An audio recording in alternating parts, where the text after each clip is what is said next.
Saya khutbah Jumat dan setelah selesai sholat Jumat saya dimarah oleh seorang profesor. Ya, masjidnya itu kan warna hijau. Jadi setahu saya itu ini Muhammadiyah, ya. Tapi ternyata itu bukan Muhammadiyah, itu NU punya sahabat Lampai Channel. Jadi ada profesor di situ, saya dimarah. Nah, saya masih sholat. Ustad. Saya astagfirullah, apa ini? Ternyata langsung dibilang, itu kenapa tadi tidak baca basmalah? Di laut. Ayo. Hasilnya jadi saya harapkan kepada teman-teman 625 ini adalah ikhlas kepada Allah Subhanahu wa taala.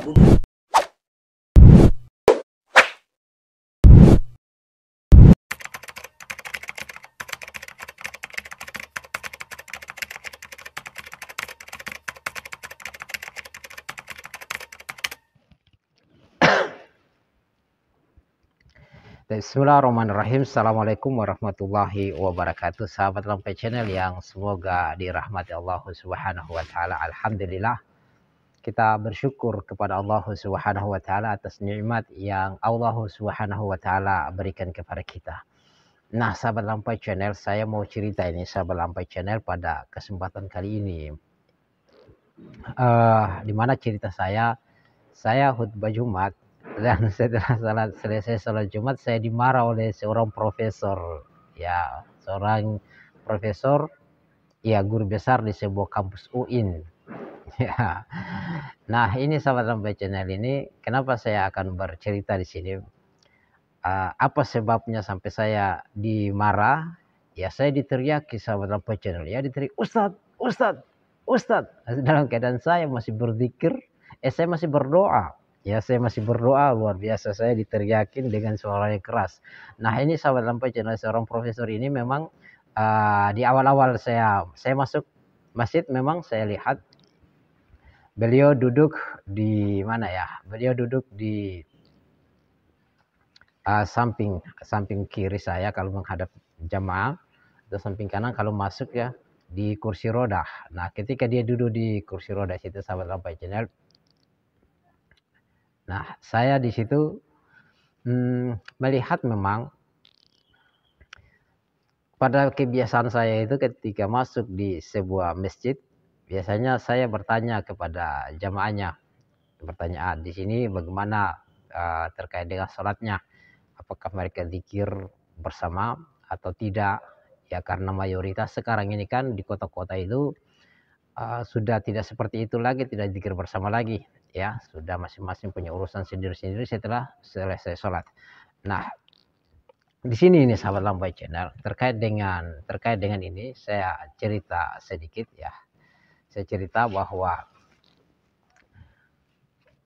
ketika itu memang saat itu tidak ada jamaahnya, ya, tidak ada jamaahnya, artinya tidak ada orang-orang besar yang di sampingku. Yang di sampingku itu adalah anak-anak. Jadi ketika itu saya tidak bisa bertanya, kan juga masjidnya itu kan warna hijau. Jadi setahu saya itu ini Muhammadiyah, ya. Tapi ternyata itu bukan Muhammadiyah, itu NU punya sahabat Lampai Channel. Jadi ada profesor di situ, saya dimarah. Nah, saya masih sholat. Ustad. Saya astagfirullah, apa ini? Ternyata langsung dibilang, itu kenapa tadi tidak baca basmalah? Kenapa tidak besarkan tidak membaca Bismillahirrahmanirrahim?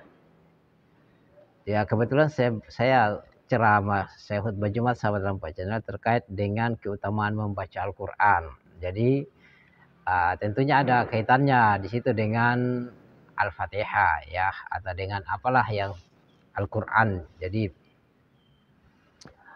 saya menjawab ketika itu saya selesaikan doaku, saya selesaikan hajatku, kemudian saya kembali kepadanya. Ternyata dia sudah di belakangku dengan kursi rodanya, ya, dengan kursi rodanya sahabat Lampai Channel, ya.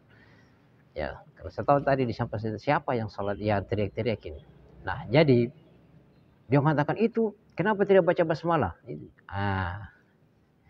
Seharusnya dia jelaskan, itu Aisyah ketika sholat dia baca basmalah. Saya tidak tahu, ya, apakah Aisyah dia sholat itu dia membesarkan, memperdengarkan kepada jamaahnya sholat bacaan Al-Fatihahnya, ya. Oh itu dibawakan saya. Ya karena saya lihat dia orang tua dan memang saya orang yang malas berdebat. Kita termasuk orang yang sesat itu. Yaitu ketika diberikan ilmu debat, diberikan ya dululah kita suka-suka berdebat. Waktu kuliah dulu kita mencari lawan di mana-mana. Tapi kan alhamdulillah Allah berikan hidayah kepada kita, ternyata itu lebih mengeraskan hati. Sehingga dari situ kita menghindari saja apa yang terjadi. Nah, dia mengangkat tentang itu ya. Saya bukannya tidak bisa. Ya, sebenarnya itu perkara fur'iyah, perkara yang khilafiyah ya katanya. Itu lebih tepatnya perkara khilafiyah di dalamnya. Kalau dia mau mengikuti Imam Asy-Syafi'i dan Syafi'iyah terkait dengan menjaharkan basmalah atau mensirkan basmalah ya tafadhol ya, tidak perlu itu perkara begitu kita perbesar-besarkan apalagi sampai teriak ustad ustad ustad ya. Orang masih berdoa ya. Kalau sahabat Lampai Channel, kalau sekiranya saya katakan tadi itu tidak perlu untuk kita perbesarkan tentang masalah-masalah seperti itu, nah wajar ya sahabat Lampai Channel, karena itu adalah perkara yang perselisihan pendapat di kalangan para ulama. Ya, saya juga berpegang, bukannya saya tidak paham tentang hal itu. Ya, saya paham juga tentang di mana kita memposisikan. Makanya tadi di awal saya mengatakan saya sering masuk itu bertanya dulu, karena Syekh Muhammad bin Abdul Wahab mengatakan lebih amannya itu kita menyesuaikan sahabat Lampai Channel. Ya kita sesuaikan saja apa yang harus kita baca ya, apa masjid mana yang kita masuk kita sesuaikan saja. Kalau mereka membesarkan basmalah kita ikutkan. Kalau mereka tidak mempermasalahkan untuk memperbesarkan bacaan basmalah ya tidak mengapa. Karena saya juga punya Rasulullah Shallallahu Alaihi Wasallam itu ketika dari hadis dari Anas bin Malik yang diriwayatkan oleh Imam Bukhari dan Imam Muslim, ya saya juga punya dalil, punya hujah di situ sahabat Lampai Channel. Beliau itu eh, apa dari Rasulullah Shallallahu Alaihi Wasallam itu salat, Abu Bakar, Umar itu tidak membacakan Bismillahirrahmanirrahim. Dia langsung membaca Alhamdulillahirabbil alamin. Bahkan Imam Muslim juga menambahkan dari hadis Anas bin Malik itu, hadis yang diriwayatkan oleh Imam Bukhari dan Imam Muslim, bahwa mereka itu Rasulullah, Abu Bakar, Umar, mereka ketika salat tidak membacakan Bismillahirrahmanirrahim, tidak membaca Bismillahirrahmanirrahim dari awal hingga akhir. Itu perkataan Imam Muslim menambahkan riwayat tersebut. Kemudian juga dari riwayat dari Anas bin Malik, dari Imam Ahmad, dari An-Nasai, Ibnu Khuzaimah disebutkan bahwa mereka tidak membacakan Bismillahirrahmanirrahim di awal mereka sholat. Ya, artinya apa? Saya juga punya hujah. Artinya di situ adalah perkara khilafiyah, tidak usah dipermasalahkan apalagi sampai teriak orang seperti begitu. Kalau dia mau mengambil pendapatnya Imam Syafi'i atau Syafi'i mengikuti Syafi'iyah, ya tafadhol. Ya kan? Di situ ada hadis juga dari dari hadis Abu Hurairah atau dari Nu'man Al-Mujmir ya. Dari Nu'man juga menceritakan dia katanya pada salat di belakangnya Abu Hurairah dan beliau mengatakan dia membaca Bismillahirrahmanirrahim, setelah itu membaca Al-Fatihah Alhamdulillahirabbil alamin sampai waladhdallin. Ya sampai setelah itu. Tapi ini kan ada selisih pendapat ya. Kalau ada Daraqutni mengatakan hadisnya itu adalah hadis yang sahih, sementara para ulama mengatakan hadisnya syadz, yang syadz menyelisihi riwayat-riwayat yang lebih kuat ya, karena riwayat yang lebih kuat tentang menyelisih hadis yang yang diriwayatkan oleh kurang lebih 800-an sahabat. Nah, kemudian Al-Fatihahnya itu ya, kita lihat dari sisi Al-Fatihah. Al-Fatihahnya itu masuk dari surah Al-Fatihah, basmalah itu masuk dari Al-Fatihah atau tidak. Nah, itu juga terjadi.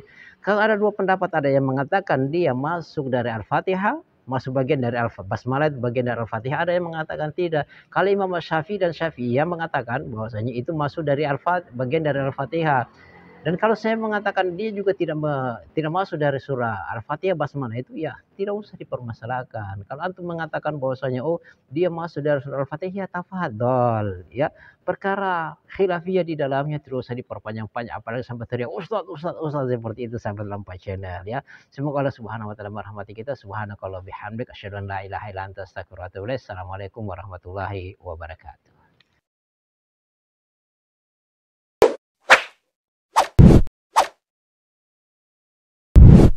الحمد لله رب العالمين.